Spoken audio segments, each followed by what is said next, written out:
Hello everyone and welcome to your horoscope for the week of September the 5th, 2022. We have a really active and intensifying sky, grow certain celestial conversations, some really big ones, but also smaller ones, but immediately when they are very active, they are going to be quite influential. So small actually means short term, really, not that they're small in power. Well, both of these are growing in power, intensifying.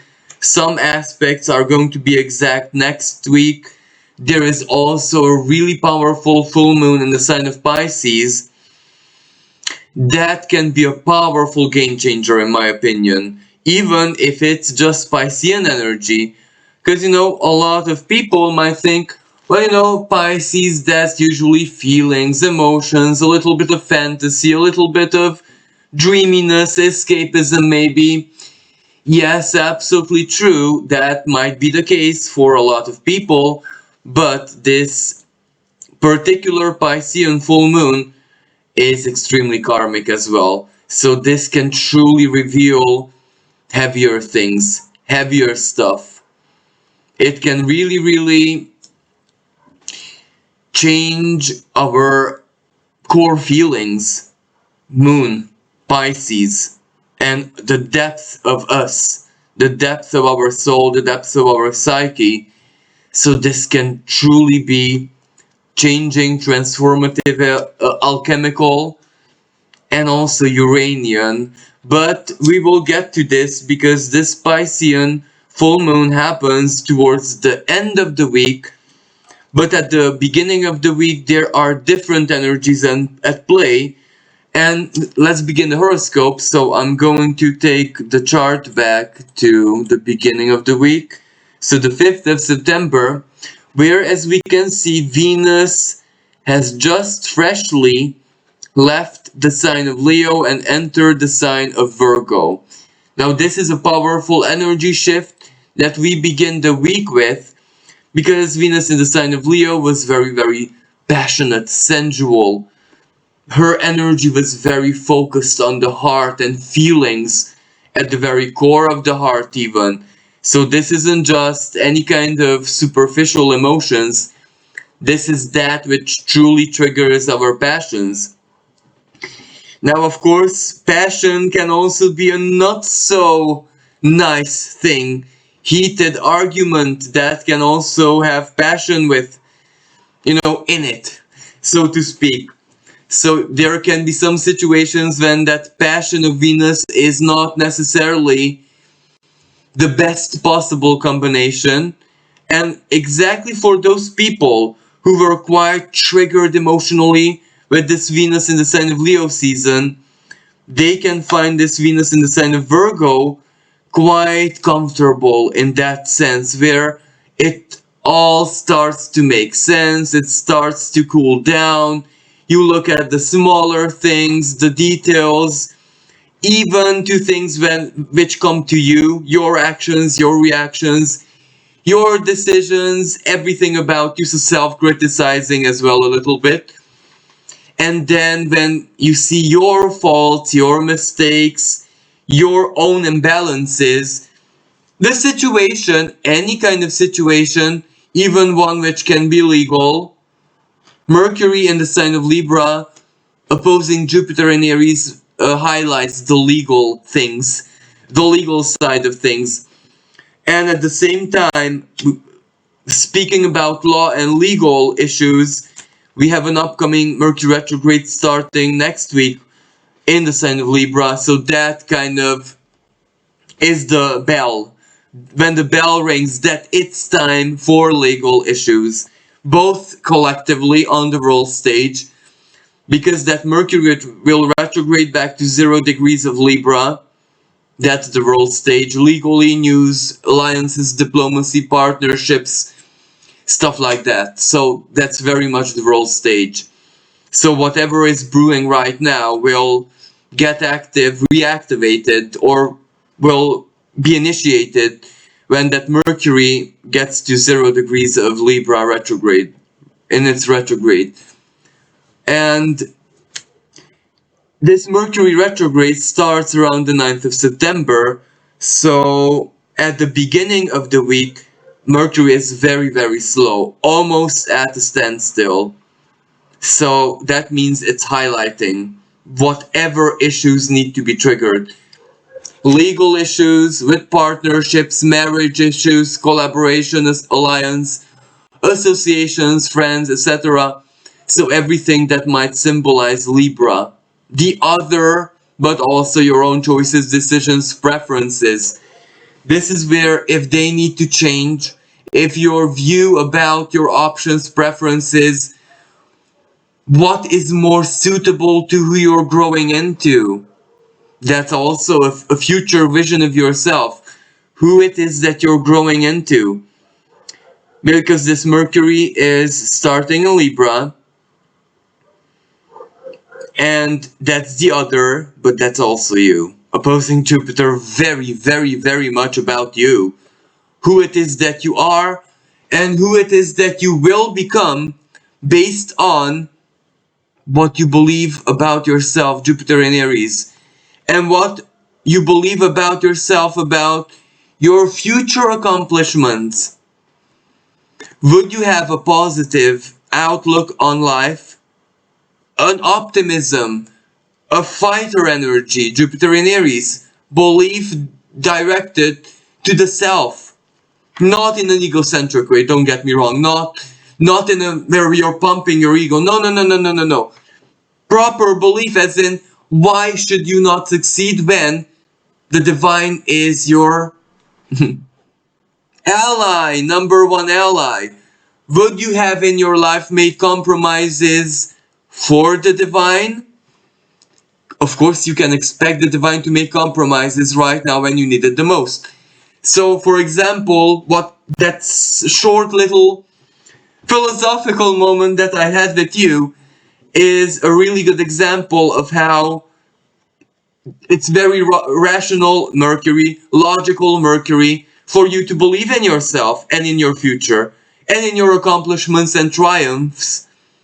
Would you be able to go with the flow and many times follow on the universe's lead? Because in my example right now, this other scale of Libra is the universe. It is the universe who is our partner in my example. But you can imagine that if you replace the universe with a contractual partner, an institution, a person in inequality, then you also have the same energy where you really need to see how the relationship can go with you into the future. You're changing, you're meant on to do big things, I hope. I really, really hope for everyone. Because Jupiter in the sign of Aries is very, very good for that. It's ideal once every 12 years. And it's now retrograde, so it's reminding us of all the reasons we need to believe in ourselves, in our fight, in our struggle, in whatever it is, in our ideals, our goals, our worldview, our philosophy, what justice means for us personally, and the person that we are going to become ultimately. So Jupiter is reminding us, because Jupiter is ultimately, the philosophy and faith and stuff like that. So it's reminding us of all the reasons, and at the same time, it's equally opposition to Mercury and Libra, reminding us that we need to keep our lives, relationship, alliances, friendships clean. So let me translate this further. What does this mean? If you're a person with a mindset, Mercury, with an ideal belief, philosophy, you're living your life in this way, then it is very natural that who are your seventh house people, for example, Libra, either people who kind of share your ideals and you're connected, or people who oppose it strongly, because enemies, but not literally, as in opposers. Nature works with oppositions. Every predator has a bigger predator who is their prey, so everyone's balanced, opposed in such a way. Nature works with duality in many ways, so you can imagine that The karmic imprints in our lives work the same way. Everyone needs an opposer. So that's where I'm going. And everyone who is in between, then that's where you need to make the choice. Is that person sufficiently motivated by their own ideals, faith, that I can bring them with my future? Or is that person better off if they connect to another friend, for example? So but you can imagine that my example is so rudimentary. This start of Mercury retrograde opposing Jupiter will play out in our lives in a much more complex, complicated, and gradual way. So this is where it begins, and at the very end, beginning of the week. Now, also at the very beginning of the week, with this Venus entering into Mercury's home sign of Virgo, that's where, Venus in the sign of Virgo will mark how this will feel for us personally. Because as I said, Venus is not very powerful in the sign of Virgo because she needs to keep herself a little bit rational, a little bit contained, a little bit down to earth. And Venus does not like any of those things all that much. But the uses of these are wonderful. Because Venus in the sign of Virgo, the positive parts, I use tarot many times as you know. So the Nine of Coins would be a depiction of the best quality of Venus in the sign of Virgo, where it's a sense of pride, where it's a sense of comfort, serenity, because you serve yourself sufficiently that you have comfort in your life, that you have joy in your life. So of course you take pride in everything that you have in your life, because as I said, you balance out service to the self and service to others, Virgo. So you're doing something good in life, basically, if we look at the karmic print. So that's a very, very beautiful, humbly contained energy. You're proud of yourself internally. That's very, very beautiful, because that means that you're very humble. You're simply a balanced person, so to speak. So this can be the positive side of Venus in the sign of Virgo. The negative side is when we try to over-rationalize emotion. When we try to understand even that which cannot be why he reacted this way, why she said that, why my surprise didn't go the way I planned it, why, but some things are better left unanswered. So this is where, as I said, how Venus in the sign of Virgo this year is going to feel for us personally, it's a little bit up to us and how we look at it. Because later on, towards the end of the week, this Venus will square Mars. That's when the complications might begin. Mars in Gemini, the other, or our own duality, or basically the confusion within our mind. What do we love? And if this Venus in the sign of Virgo wants to understand, well, Mars in the sign of Gemini, our own inner conflict might say, you shouldn't really like this, love this, etc., even if that's a person or a thing or whatever. But exactly Venus in the sign of Virgo does love or preference sometimes make any rational sense if we are able to look at this in such a way. Then this energy might be actually ironic, might be, a fun moment in life for us, because this is how we get to understand the bigger lessons in life, the light-hearted lessons. Love and preference does not supposed to make sense. There are moments in life when nothing makes sense, and it's okay. That has a beauty to it. But if we don't do this, if we don't take it the light-hearted way, then it's bad. Because why? Complications. Overthinking, a lot of overthinking. And usually overthinking means overdoing and wasting time, wasting energy, confusing yourself mentally even more. And this leads to arguments, complications. Okay, philosophically, it's this kind of energy. Now, physically speaking, that's where we get the worst part of it. When even those people who are usually very tolerant and very, very, you know, straightforward, like the Aries type of people, get Virgo-like a little bit. And that means when they go to a shop, even they hair split, even they look at items 10 trillion times. But if even they do it, people who usually instinctually, naturally don't do it, then imagine those who actually do it. This leads to complications. This leads to queues. This leads to patience. Moments where everyone must have patience.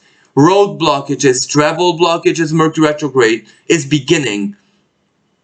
And sometimes the blockage is not your own, it's the blockage of the other. As in, your friend who you're waiting on got into a traffic jam. It's bad for everyone.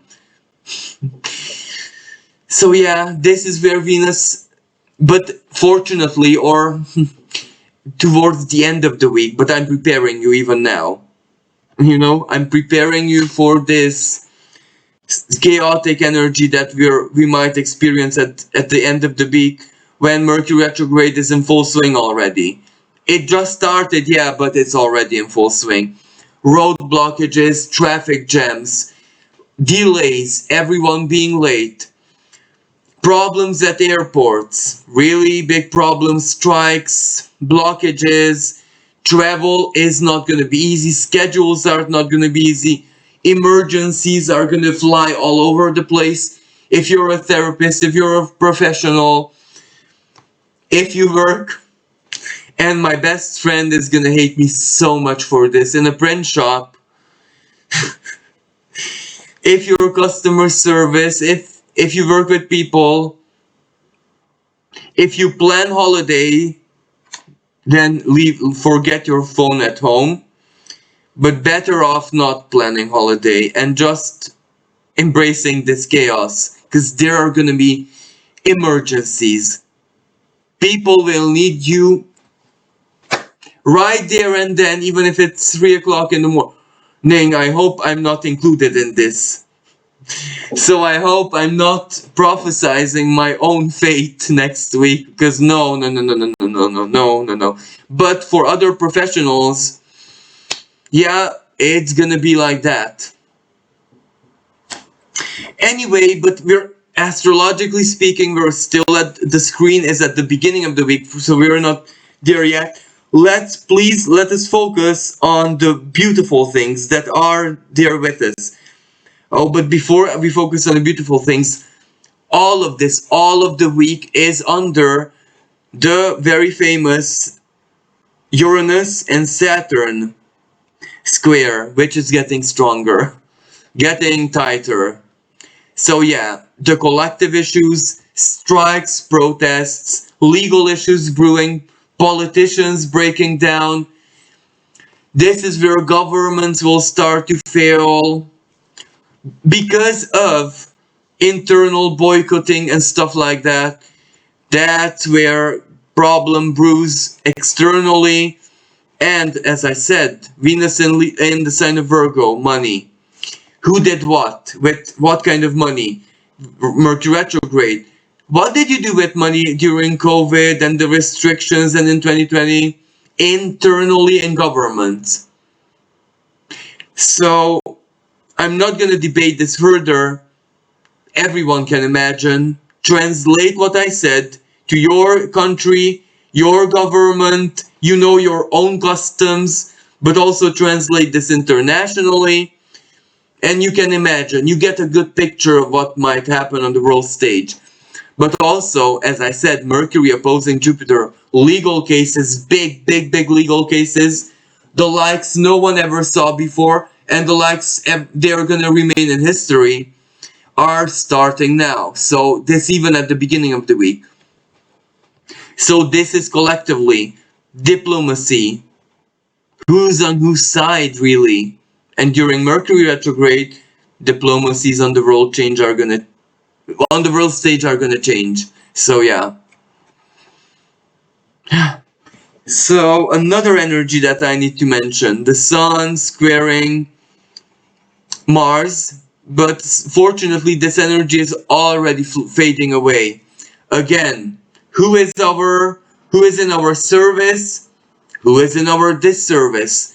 Very many times we find that our mindset, our mind, our thoughts, what we give our mental energy to every single day, phone, social media, friends, etc., is the big enemy, in the sense that it's doing a massive disservice to us. We are getting in our way, in our soul's way, so infinitely much with the phone, with social media, with following the opinions of what other says. But this author, this mystic, that teacher, this, that. No, no, no. This is where, if anything, this Mars and Sun square shows us everyone and everything internal, especially who is doing a massive disservice to us personally. If your mindset is a-okay and it's very benevolent, positive, helpful to you and others, there might be your unconscious. Because this Mars in Gemini strictly, personally, it's you and the twin. But what is the twin? That part of you which is very, very strong. For some people, it's their emotional world who's the twin. For other people, it's the unconscious. For other people, the higher self. For other people, their mind. For other people, the ego. For which person individually, what situation applies. But this is where what inside of us is doing us a massive disservice, the opposite of favor, getting in our way strongly, which until now was kind of invisible to us. And when we start seeing it for what it is, ultimately the Sun will be trining Pluto. Will make a decision, a big decision that, okay, this is when the sabotage ends. Detox, cutting, cord cutting, but this cord cutting can be very well be internal. Bye-bye this old self. Bye-bye my old bad routines. Bye-bye my old mindset. This can lead to a powerful transformation and change. And of course, for a lot of people, this is where, oh, okay, I'm going to the doctor now. You got me convinced. I'm going to have this looked at, have the operation. I'm not gonna chicken out anymore. I'm gonna face it. If it's internal. But chances are it's also external, and this is where there's gonna be a lot of conflict between clients and the service provider. Why Gemini, Mars in Gemini, the other, I need to phone for help. That's Mars in Gemini. Sun in Virgo, and then later on Venus in Virgo, taking the Sun's place in the square. The customer service, the company, the professional, you as a client see it this way, they see it that way. Try this, but I don't want to try that. This is where, but then who is the professional and who is the customer? Who is the expert and who is the advice seeker? So this is where roles are going to get mixed up, and where does this lead conflict? Non-endless who's right and wrong. So it's not a very good week for professionals, I give you that. And every professional who booked a set in stone kind of holiday on this period, good one, guys, because yeah, if it's set in stone, if the comet comes and your holiday is still gonna be unaltered, good for you guys. You were so wise and guided, because you don't want to be a professional this week. Anyway, and neither do you want to be a client this week, to be totally honest with you. Okay, so this is the moment when I tell you the Mercury retrograde to-do list. It's not a good idea to purchase new cars, purchase new equipment, purchase new technology, purchase brand new software that you have never tried before and that you have not experimented with before. Not very good for changing your service providers just like that spontaneously. If this was planned for a long time, I'm not saying anything because then you are getting to it. Go with the flow. See where the Mercury retrograde guides you to wiser choices. Okay, that's one thing. But if it was not planned, if it's spontaneous, I'm not recommending very spontaneous changes.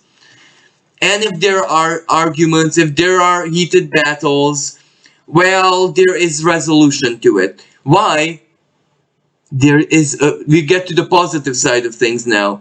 A beautiful trine between Mercury and Mars. An air trine. I'll actually get to there because my notes say that on the 6th we have, you might not be able to see it very clearly, but Mercury is trining Mars in Gemini, but at the same time the Sun in Virgo, so Mercury sign Virgo, ruling sign Virgo, so this is very mercurial energy. So Mercury on the other hand is empowered by Mars in Gemini, which is fantastic communication, intellectual energy to get to the bottom of things or to get help, to seek help. But this Earth trine means a grand Earth trine that there is problem solution in the air. Uranus trining the Sun in Virgo, this means unexpected solution, unexpected help. Maybe your attempt to seek out the professional was not very successful. A friend of yours, someone that you know, you meet that person coincidentally on the street, you play an online game, and that fellow player, I don't know, is actually in real life the professional that you seek. The connection happens. There is a lot of synchronistic help in the air. So yes, there is conflict, there is all that I said, especially professionally, but there is a lot of help. There is a lot of new. There is a lot of blessing. A friend knows, a friend of a friend knows, family member knows, boss knows, co-worker knows, colleague knows, someone in your sphere of acquaintances in any way, shape, and form, may it be professional, friendship in one area of life, a friend knows someone who can help. So there is help in the air as well. And if, let's say, a friend is not the subject of this synchronicity, then the universe, then somehow help gets to you. So be patient and trust. And accept good advice. As I said, Mars in Gemini squaring the Sun. One side of this energy is where don't really listen to everyone else. Because people have a lot of opinions, but at the same time, when someone is a highly skilled professional or a dear friend of yours who loves you with all their heart, then you make the choice, the rational discernment. Yes, I have to trust this person because maybe this person loves me more than I love myself. Maybe this professional dealt with 10 million cases before. So judge who you can trust and who you should not listen to in this sense. Another beautiful energy in the air is Mars excelling Jupiter, because the wise choices, Jupiter in the sign of Aries. This Jupiter retrograde in Aries is even better than direct, because direct it can be The Aries type of, let's go forward no matter what. But retrograde Aries is wise. It thinks back, it analyzes, it truly tries to dig into all of its wisdom. And Aries, the sign of Aries is also very instinctual sign. You know, ruled by Mars, the co-ruler of Scorpio, it has a lot of instinct into it. And this is where sometimes Aries the head knows out of sheer instinct. Not when you fuel yourself with passions excessively, but when you're cool and when you just seek wisdom, it comes to you so quickly and naturally. So this is a beautiful aspect. Your own wisdom, your own experiences, the good side of you, that which you have learned, this Mars in Gemini. This is where intelligence is also in your instincts, in your genes. One side of this Gemini energy, the duality, can be your hyper rationalization, which doesn't work. But when you go to the simple, sheer, down to earth, common sense logic, it works like a charm. North Node in Taurus, Uranus in Taurus supports this a lot.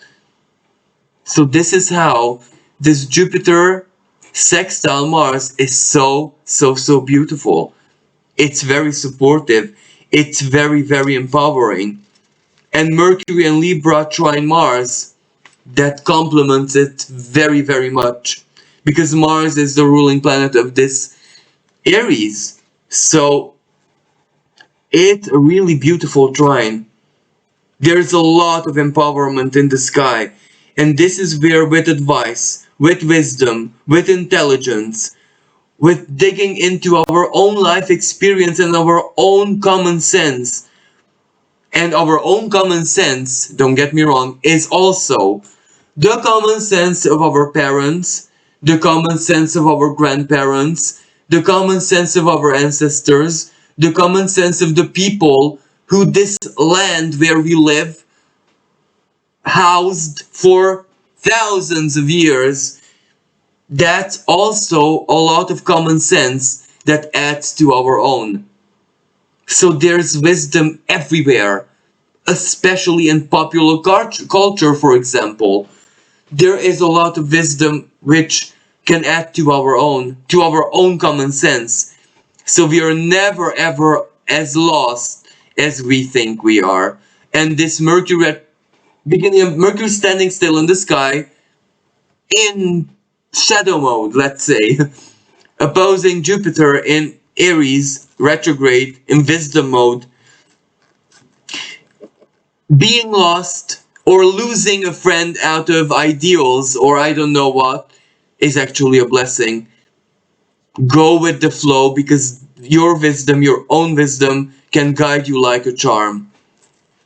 It's really good. And what I want to mention is, I'm not gonna go back. Black Moon Lilith in the sign of Cancer, toxicity in the family. We can interpret this energy as toxicity within the family.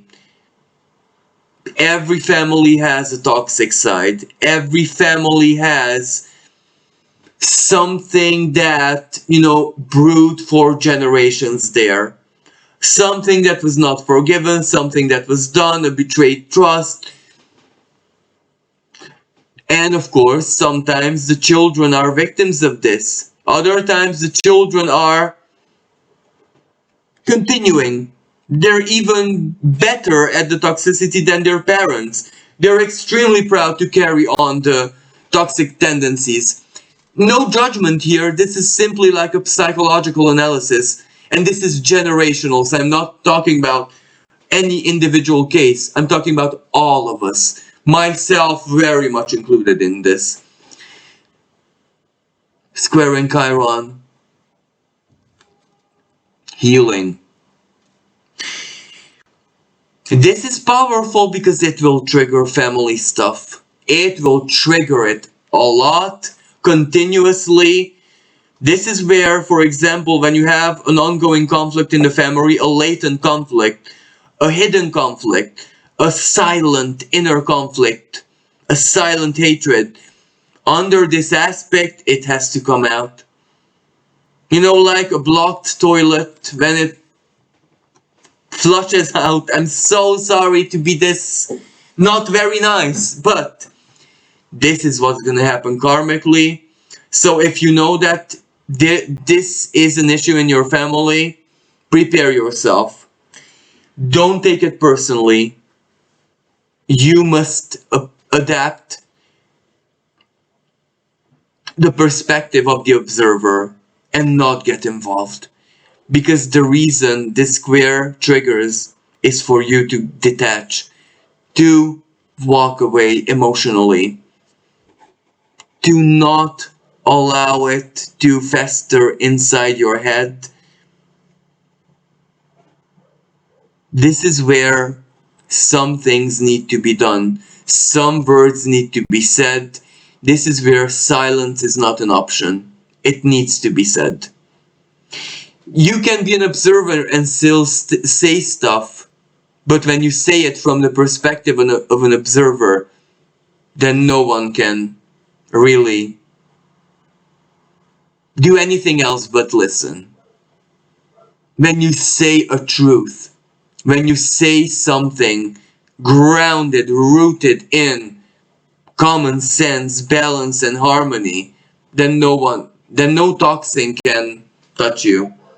This is where some things will be said, some silences will be broken.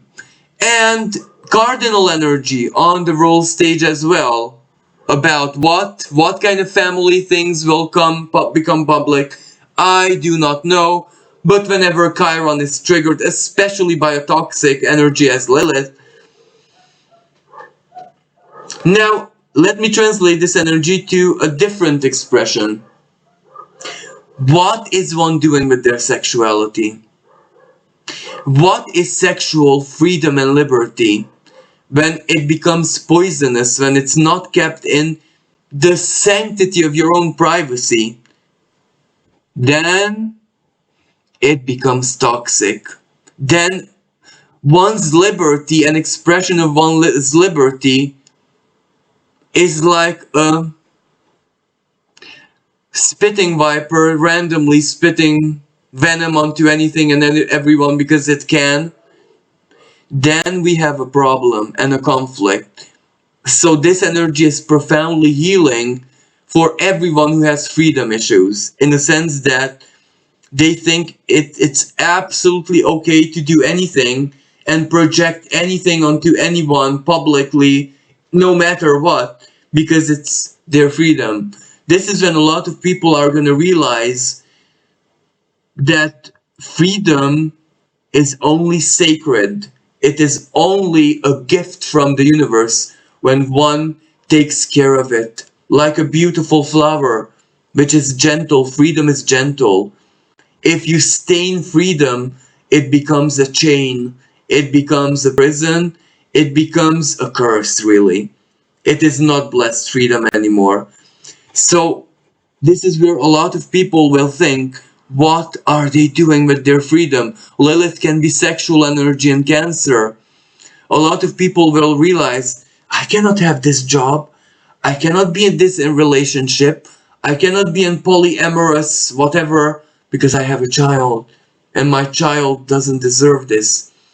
This is where a lot of people's true faith and true ideology of the soul, Chiron in the sign of Aries, kicks in an instant, and they wake up from a big dream and nightmare. What have I done? Because I have children, I cannot live this life. I have to be a parent.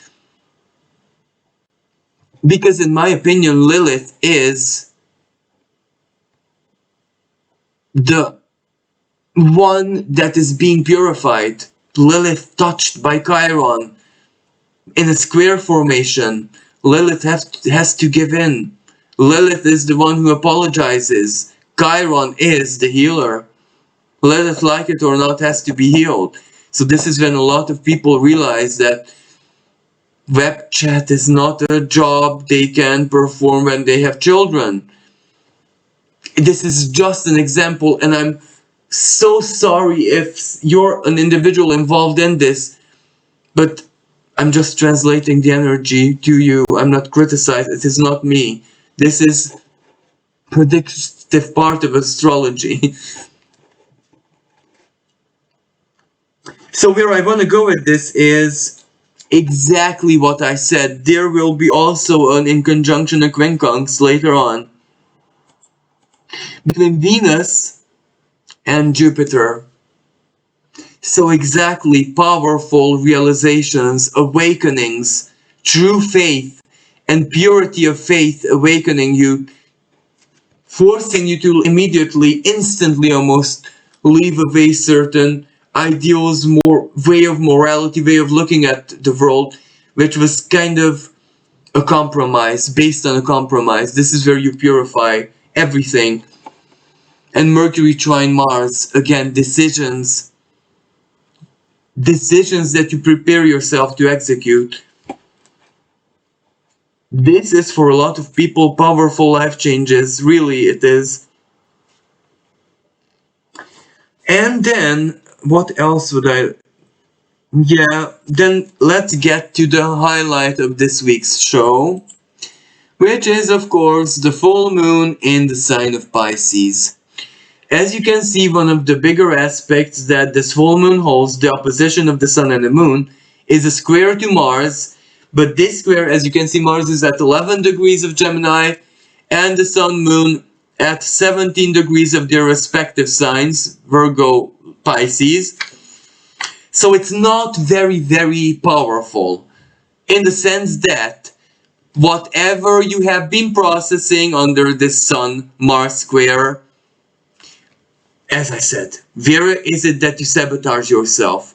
Where is it that someone else sabotages you? Where is it that your options, preferences, life choices, or things, people, energies, inner thoughts, inner energies that you tolerate and you shouldn't tolerate, how is it that they sabotage you? Sabotage your purity, sabotage your modus operandi, sabotage your aspirations, your problem-solving skills, etc. So what does this Pisces full moon do? Just reveal to you the spiritual truth of all that you were processing, an encouragement, a further truth, a revelation, a solution that might come to you in your dreams, intuitively, moon conjunct Neptune, in spiritual ways, your faith, your spirituality, your unconscious, your therapist, your cleric, your hypnotist, your whatever. Why am I include Virgo? Virgo is always the professional, the one who gives the service. A revelation, an epiphany. But let's get to what it does. Sun trine Uranus, a tight trine. That's beautiful. That's truly, truly beautiful. What does this mean? The life change Uranus, still conjunct with the nodes, is suddenly possible. Why? Because you have done a lot of inner work. You've asked the questions, you identified the problems, you took gesture type actions where, of course, you couldn't, like Hercules, remove the cross, remove the big mountain, symbolically, which is the karmic obstacle, just like this. There it's gone, one day to the next. No, you had to hope, you had to really be strong. Sometimes you had to allow the obstacle to crush you, but you still held on, you worked. This is almost like in tarot, the Seven of Wands, where you truly display the kind of valor, Mars. Even if you weren't 1,000,000% always successful, you still done monumental inner work or resilience. Uranus can very well reward you at this time. It can send someone, a professional, your way, professional help. It can give you resources, it can give you options, it can give you solutions. and retrograde. Very many times, you're the genius. Very, very many times, your higher self, your higher intelligence, your higher mind is the little Einstein here. Every gesture that you've done outside your comfort zone to seek help, to solve your problem, or maybe this problem is not really your own, a partner that is almost like your own because it's your partner, your child. It's like your own because it's your child. This is where it can also be a very close person to you. Virgo, service, sacrifice, so to speak. Virgo, Pisces axis, the sacrifice, the service that we give or receive. Pisces, emotional, soul level sacrifice, spiritual sacrifice. Virgo, more down to earth sacrifice. Pisces is the past, where you might come to terms with a sacrifice, a service a parent of yours has given you. You honor them, you thank them, you see the full extent of how much a parent or someone in your past who helped you, the full extent of their benevolence and their work, that you wouldn't be here without them. This can very well be a big gratitude energy. And this moon sextiles Uranus, a pleasant surprise. This surprise can be directed to the self, where you or your solution solves a problem miraculously. Moon in the sign of Pisces. You cannot imagine that you, an amateur, or this, name what you want, Mars in the sign of Gemini, the square, can represent the negative self-talk. Give me all this negative self-talk you want. Surprise, surprise, you still did it. Miraculously. You did not have a lot of rational reasons, but there it is, you did it. A moment of triumph, a moment of success, an accomplishment. Or a powerful realization, a powerful release, a powerful emotional, how should I say, purification, a moment of forgiveness, or a moment of cord cutting where you're not looking back, but it doesn't hurt anymore because you processed it. It's not bad. There it is, you've done what you needed to do, you left, or this does have very, very powerful completion energy to it, where that completion can be very surprising. Uranus, for artists, spiritualists, anyone who is creative, anyone who is doing something with this North Node conjunct Uranus and Taurus in their lives, everyone who is trying, very, very, very hard, anything that you're trying, this can be a moment when, out of nowhere, it pops, it's there. Out of nowhere, it is there. Even if it doesn't solve the whole problem, it gets you light years ahead in the future. So something beautiful, benevolent happens, a positive surprise. Now, another way we can interpret the Gemini energy, as you can see, because this Lilith square is still there, this is ongoing, because Lilith is not moving very quickly. This can trigger jealousy, and this can trigger people showing their true colors. There is one thing where hardships reveal who people truly are in your life, because a friend in need is a friend indeed. There are other lessons that are much trickier than that, because there is also a true friend can share your joy when something wonderful happens in your life. A not really true friend will not care, or a toxic friend will even be triggered by jealousy. Oh, I'm so happy for you and stuff like that.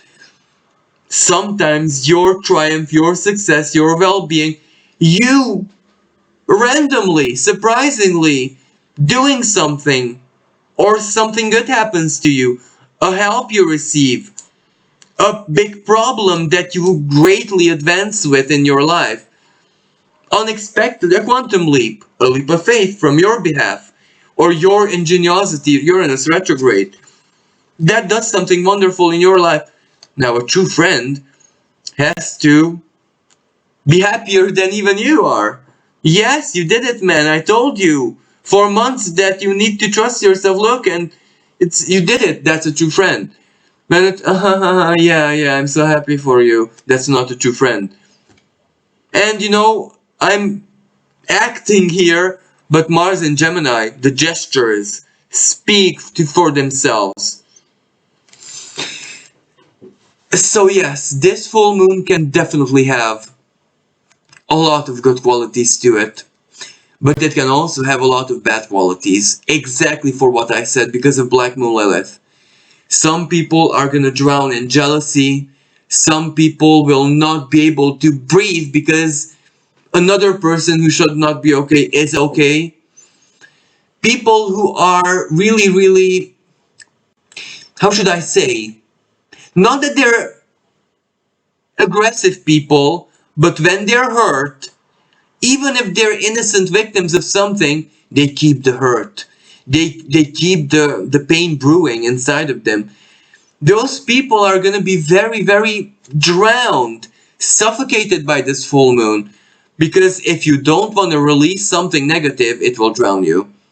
So this will trigger depression, frustration, jealousy, envy, the very, very dark emotions. This will trigger them badly, very, very badly.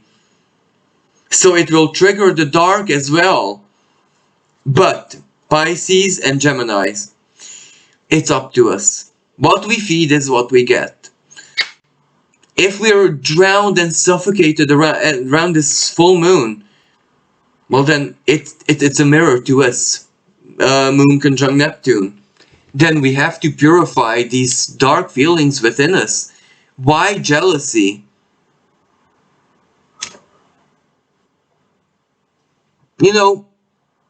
There is different approach to life.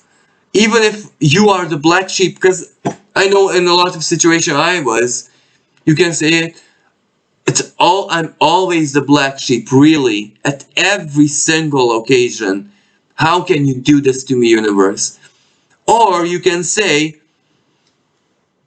of course I'm the black sheep, because I have what it takes to be the black sheep. I've done a good job, even now, thank you. The universe will mirror, this is a frequency.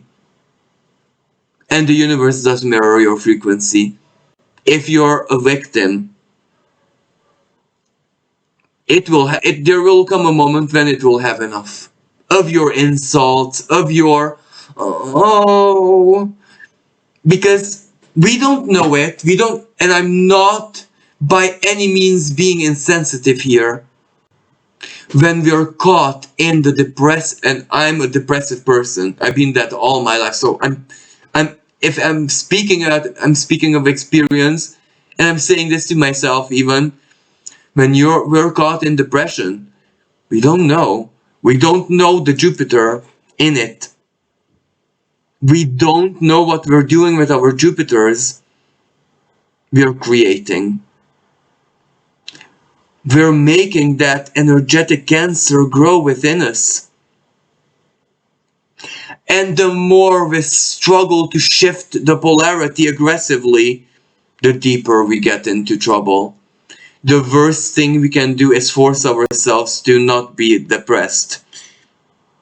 The best thing we can do is not really care and truly go with the flow and understand the essence of melancholy and what does the inner frustration, because depression most of the time is masked, ingeniously masked rage.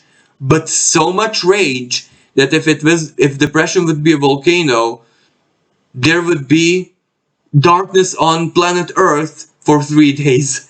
because it would not stop spitting that black smoke out. Because that's the rage of the ego. That's the rage when the ego and the inner child doesn't understand what's going on. That is when we need to sit down with ourselves and explain to that part of the self that we need to go with the flow. And melancholy has a divine meaning, and it is that which we need to tap into and not fight it. You know, Neptunian waters, don't paddle, you'll float. Be brave enough to sink and you'll float. You'll float. You'll float. So this is how one needs to look at depression and not reverse the polarity and not toxic positivity. Never, ever, ever is that. No, no, no. The shift of perspective comes by drowning and then coming to the surface, by stopping to struggle, by, like when a fly is caught in the spider web, it has bigger chances if it discreetly, nanometer by nanometer, tries to pull that one little limb out because the rest of the body is free, then start flying erratically. Don't be the fly, because you have Saturn in Aquarius. Let me translate this to the simplest expression, the internet. Look up the work of true soul-level psychologists, therapists, and healers, and see how you get out of depression with the gentle way, with profound understanding of the self, and where the rage and the blockage comes from, and not miraculously forcing yourself to do the opposite, and neither comparing yourself to other people. And I need to say this because depression and melancholy and sometimes doom and gloom is going to be a major theme at this full moon if we choose it. This is where really, literally, trust me, if we choose it. If not, this can be such a good high. If we don't choose melancholy, this can be like a gothic moment of pure art. Like you go to the graveyard, I'm giving you an example, because you feel the sadness and the depression coming, but it's not displayed in my chart, asteroid Salasha, somewhere around this 7 of Aries or something like that. The sunlight hitting you from the pale leaves of the autumn. The trees in the graveyard changing color and the leaves dying and the autumn wind playing with the leaves. The depression turns into pure art because you don't care about the self anymore. You allow Salacia, or how you call her, Neptune's wife, to play with the fantasy of reality, of you experiencing reality. The leaves playing in the pale light of the autumn at the graveyard, and the gothic theme, the serenity, the peace. All of a sudden you're not depressed anymore. You're navigating in a fantastic world of the autumn graveyard gothic scenery. I gave you the alchemical expression of how you can very easily transmute this into whatever it is that you want. But I can also give you the verse expression. I want to be upset, and I'll take spirits with me and drink until I fade out, as in get into an alcoholic coma. Of course, this can drown you literally, and you'll get to the hospital, and your wife says you, or bad things happen, of course. So, hard drugs, hard alcohol, anything insane is not recommended at this full moon. Because emotions and the soul is going to be hyper. That's a given fact.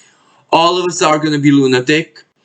Turn this into art. Turn this into fantasy. Play your computer. If you're melancholic, it's a perfect night to play your computer games and not care about anyone or anything. It's a perfect day for Dungeons, Dragons, to be silly with your friends, to daydream, to phase out, try painting, singing, karaoke, anything artistic. Even if you're a total amateur, it's even better because you have a good laugh.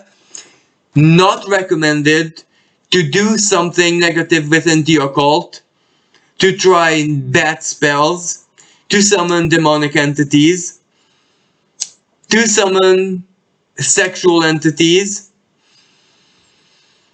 to play with frequency and alter reality in a try to manifest not so favorable things, to fantasize about love, about fairies, about whatever, anything innocent, Piscean that you want is recommended.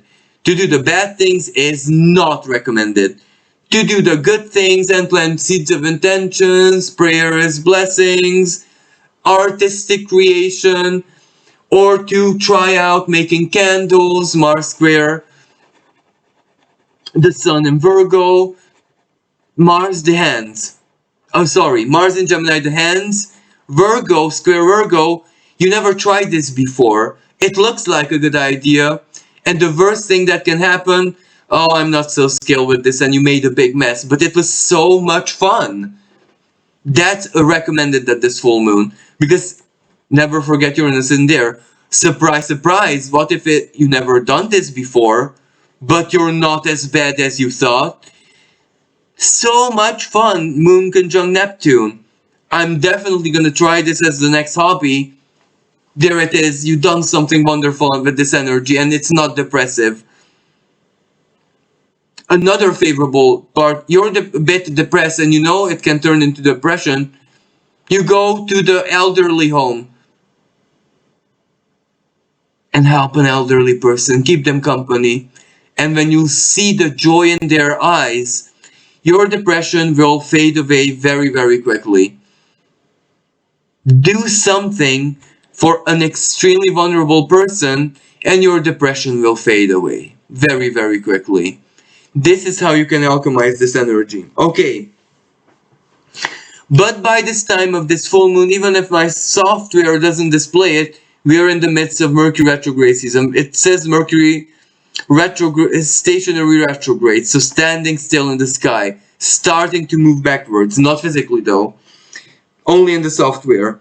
So of course this is very, very powerful, because this is when Mercury retrograde begins, and everything that I said with the do not buy, do not sign new contracts, do not do random things, neither would I recommend to do extreme cosmetic changes, you know, the usual Mercury. And if your computer breaks, if your phone breaks, if this and that breaks down, it's not, don't take it personally. This is where better off that it broke down now and you can fix it than breaking it down in December when you're really gonna need it. And you will not have time, energy. December usually means Christmas, resources, money, brain cells, brain activity for getting it repaired in December. So if it breaks down now, try your hardest.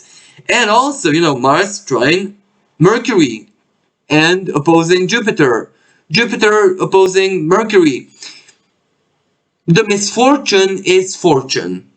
So the good is really bad. If it broke down, then either it's an invitation to someone else, husband, wife, child, friends, acquaintances, family members, to buy you a new one.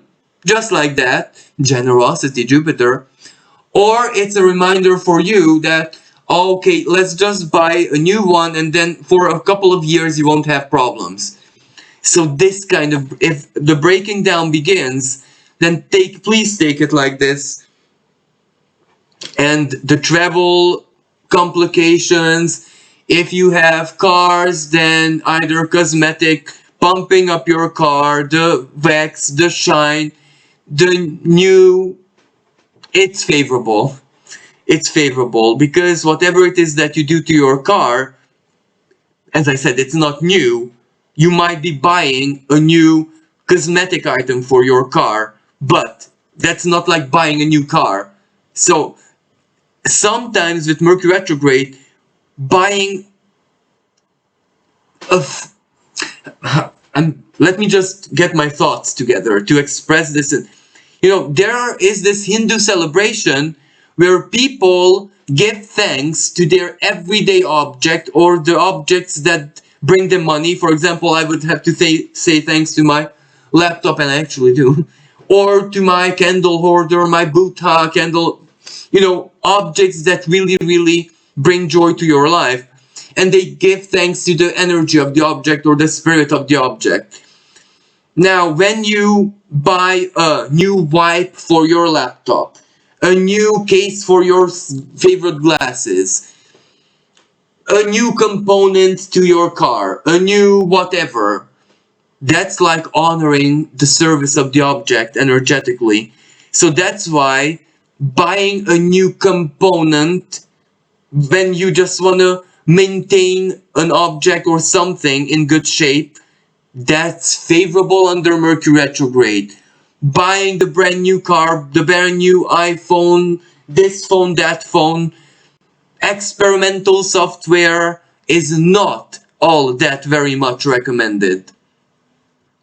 Or deals where, well, buy my game now on special offer, and then when it comes out in 3 months, you will get this and that and that, the special offer packs.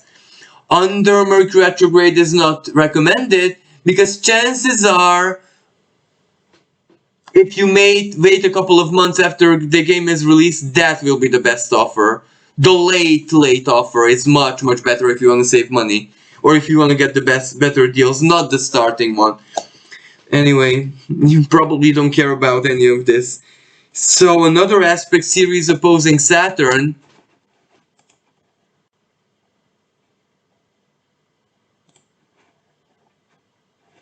Ceres opposing Saturn, food.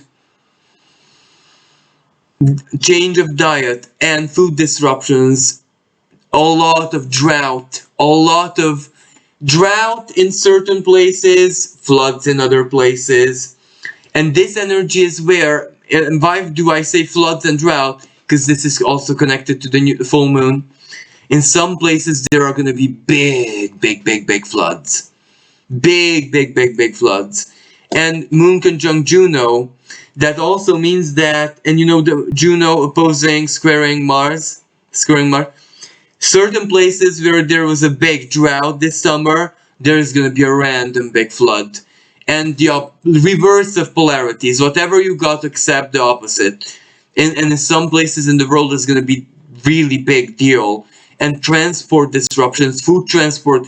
If you know that you're in flood zone, hurricane zone, water risk zone, you might want to have extra food with you. And if you're in a zone where drought is an extreme, you might want to have water supply with you. Because Uranus can really, okay, I'm not going to get into the exact reason why astrologically, but this is where it's starting to stir. Because the Uranus and Saturn square is also starting to get much stronger. And then we also get to the Venus opposing, Venus squaring Mars energy. So yeah. You're preparing to the Mercury retrograde, big changes that you're gonna enact in your life, the choices, decisions. What do I really love? What do I really like? What is truly useful to me? Who is truly useful to me? Is my use and the other person's use in balance? Is the service, the good, anything I offer to the person and what I get in return, is that healthy? Is that healthy for both of us? Because this is where excessive kindness can make another person lazy. It's one thing where I help a colleague out, I cheat at an exam because he's in real blocked or something really happened in his life, and I cheat and I help him out a couple of times. But if I do that every single exam, then I'm I'm destroying his career, and I'm creating myself a lot of bad karma. So this is where we need to learn balance, what balance truly is in every way, shape, and form. So what it is that we offer for a person needs to be balanced, because we need to apply a lot of wisdom here. Because help, in order to be really good help, needs to have a, what should I say, a larger vision of where the help is getting that person, into what situation, karmically, emotionally, spiritually. So we also need to look at the future, at the long term. Where is it that my help or my service is propulsing that person in his, her future, for example? Because if I'm making a person incompetent by doing everything for them, that's not teaching, that's ridiculous. Even in parenting. Black Moon Lilith squaring Chiron. What is healthy parenting? What is not healthy parenting? And this is where husbands and wives are going to have a lot of argument. What is healthy for the child and what is not? Or mothers with their own mothers. So mother with the grandmother. Because the grandmother says one thing, the mother says no. And then they just will not be able to get to a common sense. So this will cause a lot of problems and heated arguments in the families, especially Palestina in the sign of Cancer. Family planning, family dynamics, so to speak. And who, where, borders. This also means emotional borders. Na, he's my husband. I know that he's your son, but he's my husband now, so back off, mom. So stuff like that. And I'm making a joke here and I'm laughing, but you can imagine that this is how generational conflict starts, with simple, ridiculous gestures like this. Like, back off, mom, because now because your son is my husband now, and this can cause so many problems. And surprise, surprise, how does long-lasting generational conflict begin and brew? How does that massive mountains of bad karma brew in families? Like this. Pay close attention to what happens this week in the sky and under this Lilith squaring Chiron energy. That's how it all comes down. That's how it all happens. That is how the bad stuff in families all begins. And sometimes it is as ridiculous as a word, Mercury retrograde, as a gesture, as a misunderstanding, and as toxic femininity.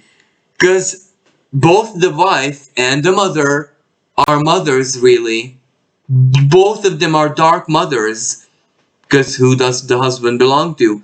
Well, the husband actually belongs to the Divine Mother. So you see where spirituality, Neptune, the moon, trine, Black Moon Lilith, with Juno can be the cure. Because if you look at the Divine Mother, well, then immediately the Dark Mother backs off. Because if both females want what's truly best for the subject of their affection, the Sun, ultimately, the Sun, because it's the son of the actual mother, the grandmother, but it's also symbolically, in a Jungian way, the son of the wife. So benevolence can terminate family conflicts and family toxicity like this. It can prevent generations of suffering. But in order for this to happen, every side needs to look at the sacredness of family, really. Of how sacred family was destined by divine design to be, not to be toxic. So I think I'll leave it at this. I might have a special video about this full moon in the sign of Pisces taking place on the 10th of September 2022. And I might speak more about the female toxicity. And I'm not discriminating females here, because if this is female energy, I can't make it male, if you know what I mean. There are other energies in the sky when it's about male toxicity. Of course, absolutely. But it's when it's female toxicity, then it's female toxicity. And talking about male toxicity, Chiron in the sign of Aries many times is a male toxicity. Like, I know that Will Smith slapped someone because the poison inside of him, the wound, was heavily triggered. There you go, male. But right now it's more female. So this is where females and female toxicity triggers the male toxicity, and then everything is toxic. So right now, if you're involved in family problems, the wisest thing to do, embody, go and pray, spiritual.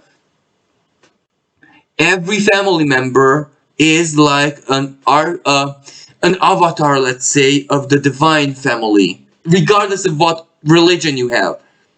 So the divine, the father, well, is the protector of the family. It is supposed to represent a kind of severity, because it has to protect the family. It is the backbone. The mother, the nurturer. And the child, you can imagine the gratitude for the parents. So the energy goes in a perfect triangle.